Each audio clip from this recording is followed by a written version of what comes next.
welcome to our 6th episode. Yes, that's right, 6th episode of TechPad, ladies and gentlemen. We got a great one for you tonight. We're well prepared, and yeah, let's do it.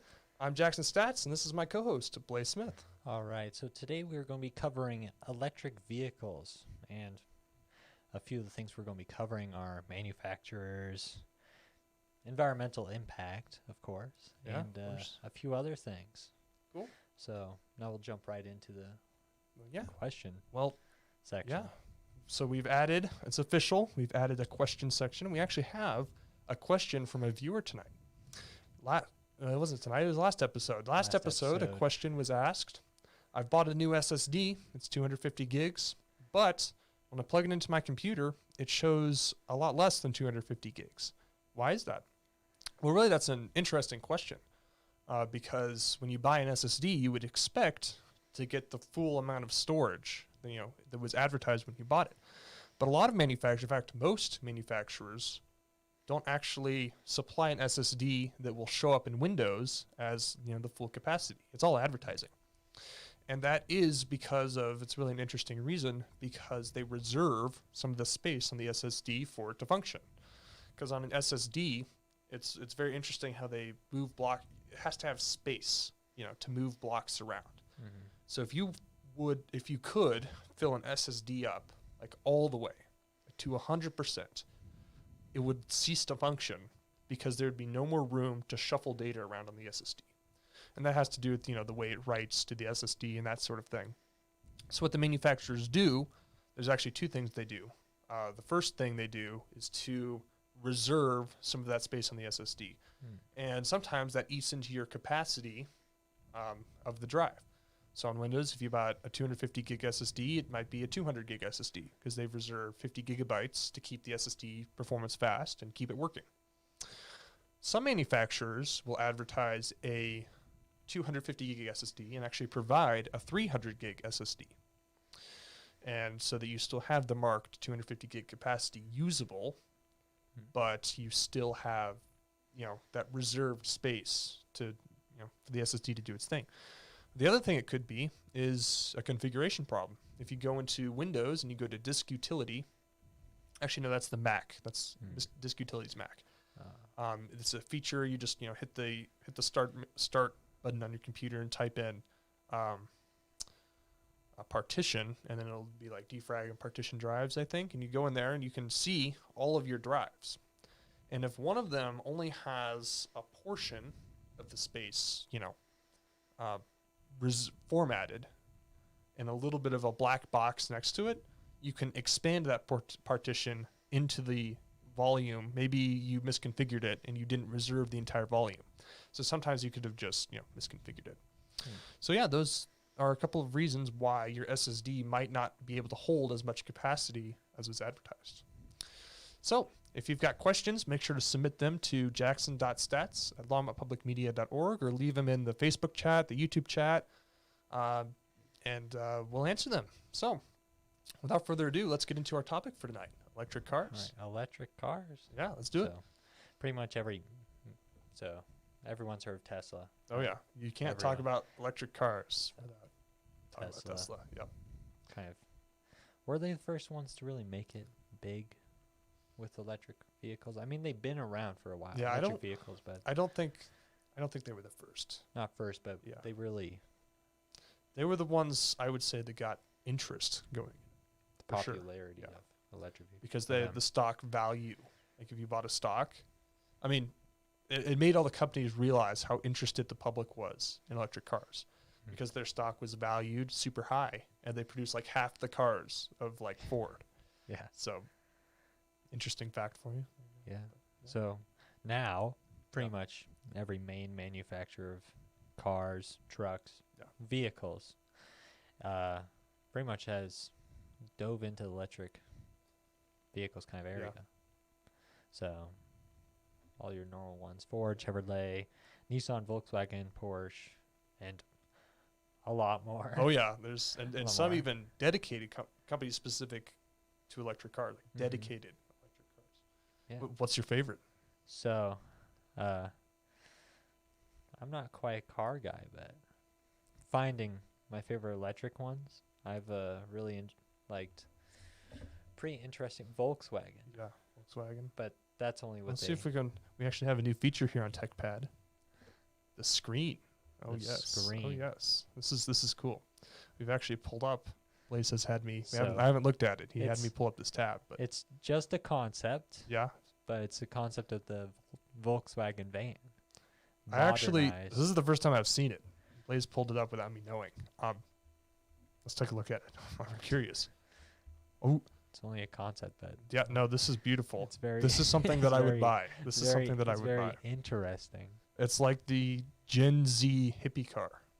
Yes. It's Yeah. it's all electric, right? Yeah. I mean, I mean, of course, it's a concept car, so It's looks can very change. concept-y. But I really like the way this. I mean, like, look at that. That's super cool. Like, this is the sort of thing you It's can great. do with an electric car because there's so much more space. You Very know, without groovy. the engine and the transmission. I mean, Mhm. you can do so much more. I don't know where they're gonna fit the batteries though. maybe in the floorboards there. Yeah, but there's still not very much space on the floorboards. So, can you move the seats around? That'd be cool. That would be cool. So yeah, that's Blaze's. That'd be interesting if that actually create something Yeah. similar to that. Yeah, I mean, this would be awesome. I mean, this is something that I would. It's a little big for me. I'm personally a fan of the Mini Cooper. You know, I'm a Mini okay. Cooper guy. Yeah, Mini Cooper. And Mini has actually released a electric car. Actually, I wonder if we can They find have. it. Mini Cooper Electric. I think that It's it looks like just like a regular Mini. Are they open for? But- Yes, you can buy it actually right now. Huh. And in fact, I think Linus Tech Tips actually did a video reviewing the electric Mini Cooper. And it's the same criticisms for every Mini Cooper that has ever existed. You know, it's kind of expensive for what you get. Suspension is a little harsh. You know, Yeah, fitting 5 people. I mean, well, A little I iffy. fit 5 people in a Mini Cooper before. It's not fun, but it's very tight. But quite frankly, I love the Mini Cooper, and I love that they've electrified it. It's You know? very fuel efficient without. Yeah, it's I get like 50 miles to gallon on the interstate. It's only got 3 cylinders, and it's awesome. It's great. And it can do anything. I mean, I've driven up to the cabin in it. I've gone off-roading in the Mini Cooper up to our cabin, and they did it just zipped right up the hill. It was awesome. But yeah. So that's my personal favorite electric cars. Would be the Mini Cooper Electric. Yeah. Got the Volkswagen, so a few might as well go into the interesting Yeah. electric vehicles I found. So was the Ford F-150 Lightning. Yes, that is a nice car. See, let's pull up the screen again. Oh yeah. It looks like a normal Ford F-150. Yeah. I wish more manufacturers would do that. You know, keep the car looking like a car. Don't go overboard and charge a whole bunch of money for like a redesigned car. Just keep it simple.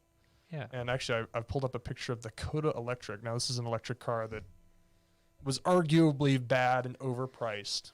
It's a bad car. And the company is long out of business. But they were, I mean, look at it. It was very, they have a little bit of style to it. Like they've closed off the front grille and they've added some LED running lights, but looks just like a normal car. You know, Yeah. It wouldn't stand out in traffic at all. It's just, it looks nice. The price didn't reflect that. It was very expensive, but I wish more cars looked like that.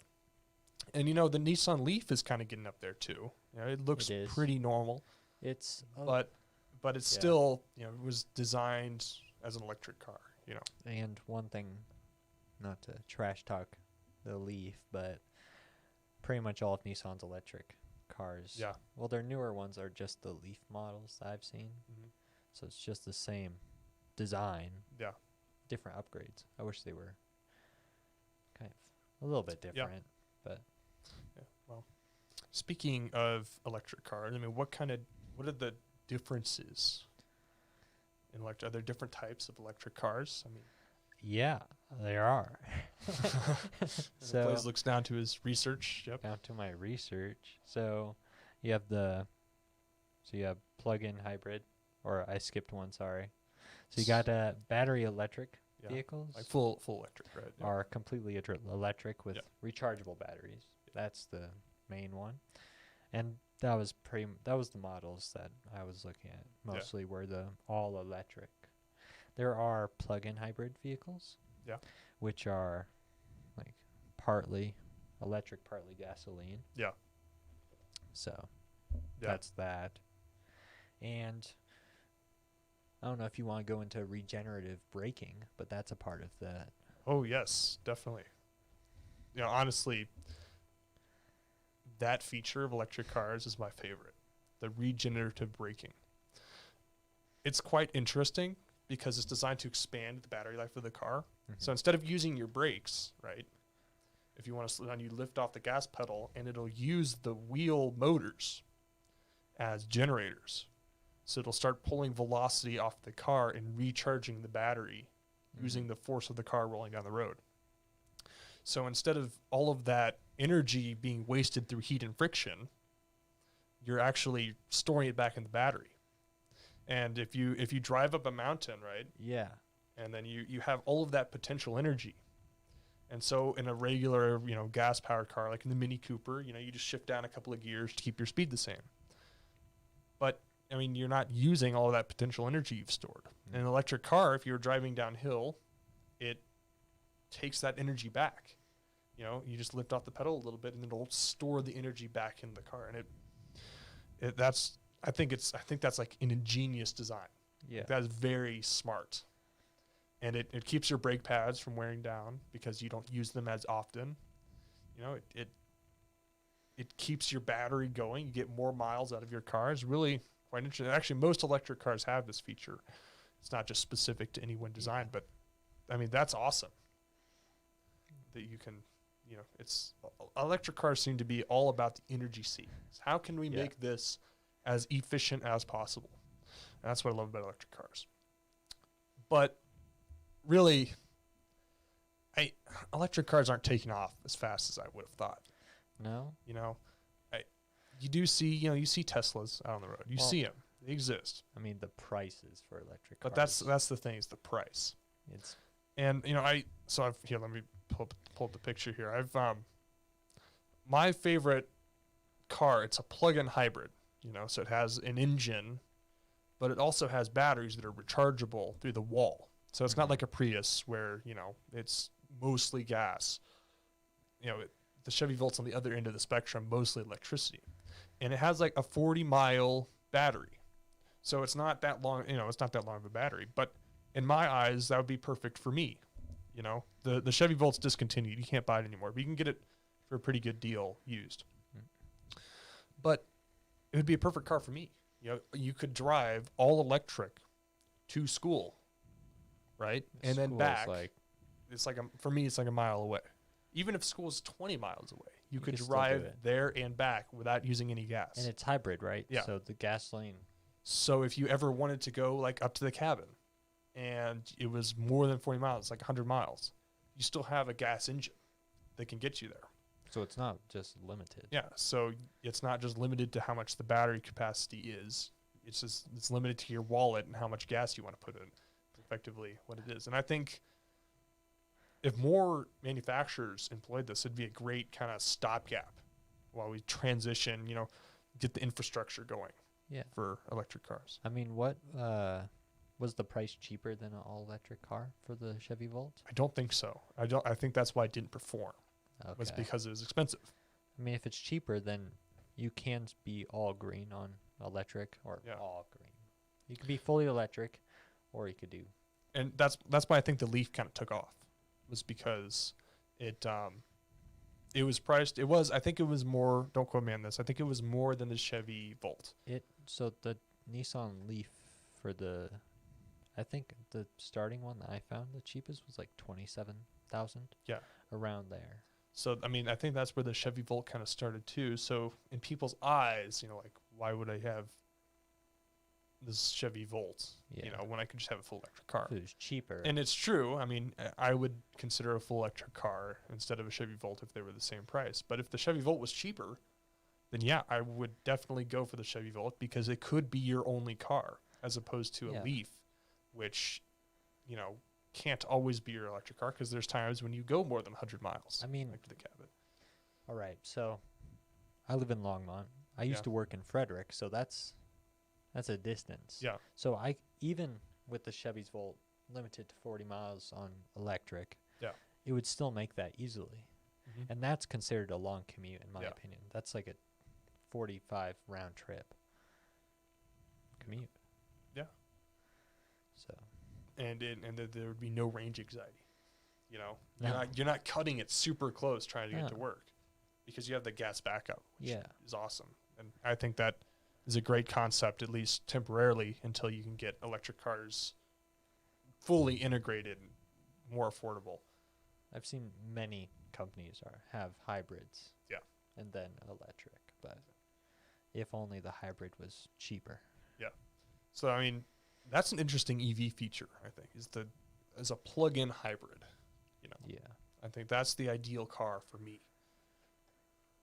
But I mean, let's talk about some interesting electrical. I mean, we've already gone through, like the Ford F-150, which is a really excellent example of innovation in the electronic car industry. I mean, it can run as a generator. Yeah, it's a battery on wheels is what it is. And so you can, they've advertised this. You can plug your house into your truck and have it run as a battery backup. Yeah. Of course, you do need certain things, like your house needs to be able to detach from the grid. Yeah. But it also has like 210 volts on the back. You can plug like a lamp into your truck without, I could plug a 240 welder into the back. Yeah. Not many people would get that, but. I remember when I went to an Eagle Scout project, and it was far away from electricity, and we had to do a lot of wood cutting, a lot of power tool and a lot of sawing with an electric saw. So they brought a generator, and it was very loud, it was very annoying, and they used gas. Mm-hmm. But the F-150 Lightning would have been a prime tool for that, because you just back your truck in and you plug everything you need into the back of your pickup truck and use the battery. Yeah. Like that's genius. It's amazing. Like that's something I would use. That's a real feature.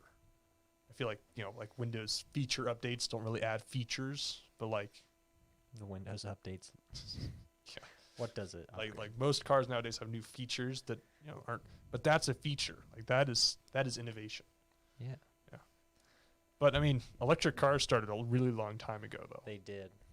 Like back in the oil crisis of whenever. I mean, here, I got a cool picture. Oil crisis of whenever. If you've ever heard of it, there's this car called the City Car. It's beautiful. It's a masterpiece. They got a lot of criticism. They sold 4,000 of these cars. They sold 4,000. Imagine it has no heat, has no AC, no defrost, no nothing. That is the 3-stage. Yeah, and it didn't even have a real, accelerator. It just had a 3-contactor switch, right? 3 speeds. Yeah, 3 speeds, and it was adequate. It wasn't very expensive. You just plug it right into the wall. It had a range of 40 miles, I think, but maybe it was less. I don't remember. I think it was. I think so. Less. There's this YouTuber called Aging Wheels that has a really good video on this, and he said in his video, 40 miles is a long way to go in this thing. It's like it doesn't have suspension. It doesn't have. Yeah, there's actually his video right there. But yeah, I mean that. I imagine pulling up to school that. You get a parking pass specifically for your wedge. Yeah, and you pull your up cheese to wedge. It looks a lot like a cheese wedge is what it looks like. But imagine doing a test drive like, I want this, and buying it. That takes up half a parking space. Yeah. It's like you could park that in a motorcycle parking spot. Yeah. And it was a road legal car. You could take this on the interstate, assuming no minimum speed limit. You could take that on the interstate. Yeah, assuming. You would die, but you could do it. You could do it. I mean, yeah. Interstate, all you have to do is go above 55. Yeah. Unless you there's good. no limit. I mean, legally you're good. Socially, no. Everybody drives faster than 75 on the interstate, but you might cause a traffic jam single-handedly. a gigantic collision. Yeah. So a semi-truck would run over you. You'd be a pancake at the end of it. The semi-truck would be unscathed. Yeah. Well, so I guess our next topic right here is the environmental impact Okay. of electric cars. This is always kind of the concern. I mean, yes, electric cars are more efficient. They are, you know, in theory better for the environment, but are they? So there's a lot. Lot to unpack there. It's a big topic, yeah. Could talk for a really long time about just environmental impact, but so the internal combustion engines don't really. Sorry, I wrote something wrong. Oh. Okay, so electric vehicles during their creation can cause more pollution than an internal combustion engine, like car engine. It takes making lithium batteries is very mining lithium, and everything, and it has improved over the years. It has become better for the environment to create electric vehicles. Yeah, there's more guidelines for using also like the power source to create electric vehicles has. If you get your electricity from a fired power plant, is it actually better for the environment? Is it actually? And then so not bring Tesla into this again, but they're planning on making their vehicles fully with 100% renewable energy. Yeah. And many companies are trying to aim for that. So it fully becomes trying to push out fossil fuels. And now that kind of goes into charging stations. Oh, yeah. Infrastructure, Most charging stations are ran off of renewable energy, but some are still fossil fuels based. How the electricity is created is coal burning and all of those things, which I think all of those sources of energy will stay for quite a while. Quite a while, but electric vehicles trying to push that out. Yeah. Making it healthier for the environment. And try and just do that. Yeah. I mean, you do bring up a good point. I mean, it takes energy. If, aiming for fully renewable construction of cars, the construction itself is a great goal. But, I mean, right now, arguably, if you bought a new gas-powered car and a new electric car, at the time of buying, I would say you've harmed the environment more by buying an electric car. Yes. Because of the amount of energy and the amount of pollution, that it takes to build the car. Yeah. But if you look at a graph, the trend, since you're not burning gas in the gas car, so it just depends on how long you own the car. If the electric car lasts forever, you're really doing a great job of saving the environment. But if you only own it for a year and then you crash it or scrap it or something, then you're not helping the environment at all. No. It just, at the start, the electric car is worse for the environment. But the more you drive it, the better for the environment it gets because you're not burning the gas. Over its entire life cycle. Over its life cycle, it's better for the environment. Greatly overweight. Yeah. But initially, probably not. But it's still way better. Yeah. Constantly outputting in exhaust CO2 emissions. Even if the charging station was off of fossil fuels, it is still better. Yeah. For the environment than just burning straight oil. Oh yeah, absolutely, yeah. And going back to Tesla for a minute, trying to get renewable construction, they've done a great job of actually providing options to power your car from the sun. Yeah. I mean, there's a whole economy developing around electric cars. Tesla has an awesome idea of making shingles out of solar panels. Really? So you can buy it right now. The reliability is a little questionable, but you can do it, and still, it's still being developed. they will essentially swap your roof out for a panel. Like your entire roof is generating electricity that you can use to power your house and your car. Like, not just solar panels. Yeah, on top of not it. just, they have those too, but they have, like, your roof is a solar panel, not It's just like a solar panels on panel it. now. All of the individual shingles are in fact solar panels, and it's very expensive. It's very expensive. I would, I can yeah, imagine. I would assume. Because that's a lot of solar panel stuff. But I think that's a great idea. I mean, the whole economy that's developing around solar panels is incredible. So, and that's a good example of powering your, getting energy cleanly. So, and I think that's really cool that you can make your roof, every inch of it can be providing a solar power. panel. You can be a solar panel, yes. Whichever side of your house the sun is on. Well, but the Tesla design has it literally the the whole entire roof? roof is made of solar panel, But, I mean, one side, like in Colorado, we have a sun that's not directly over. So I'm not sure if Well, I mean, but if your house was, long, right? a long house. Like instead of wide, and it would make sense to have, like my house, it faces north-south. So the sun would shine on one side in the morning and one side in the afternoon. Or yours. So it would make sense to have a Yeah. whole roof. I guess it just depends on the situation. Yeah. Your house, probably not. No, 'Cause one side my house is pretty much shaded. Yeah. So, But yeah, it's pretty interesting. I mean, electric cars are the future, mostly because the economy is so strong. Or there's a lot of interest in electric cars, and I think Tesla was the first person to show that. Like, this is how much our company is valued at compared to yours. Because, and we produce half the amount of cars you do. And their products are insanely expensive. That is true. Compared to everything.